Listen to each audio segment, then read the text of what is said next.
Social media lets candidates meet people where they are at, but how effective is it in swaying voters? WIFR reporter Sydney Stoffregan talks to a political expert who says the days of door-to-door campaigning is now replaced by posts on screens.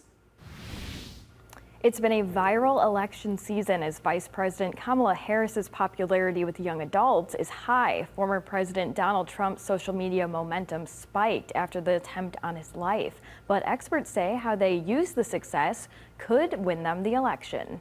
So I don't see that slowing down anytime soon. In today's political landscape, social media is a tool for candidates to directly speak with supporters. According to CNN, Vice President Kamala Harris holds a 4% lead over former President Donald Trump among voters younger than 30. Rockford University professor Bob Evans says she uses social media well. The audience for social media is younger voters and voters that Republicans aren't as likely to reach, but the Democrats need them to counteract the advantage of the Republicans. Trump gained more than 1 million social media followers after the assassination attempt in early July.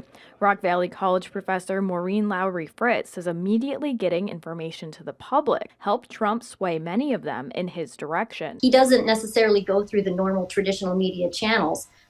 He has embraced going directly to his supporters, and he did that after the assassination attempt, and I'm sure that provided a great sense of relief to his supporters. As Democrats and Republicans butt heads online, Lowry Fritz and Evans warn the public not to be fooled by politicians wielding misinformation as a weapon. You see over social media one candidate charging another candidate with something. Look at the response of the person who gets charged, because he or she will have to respond.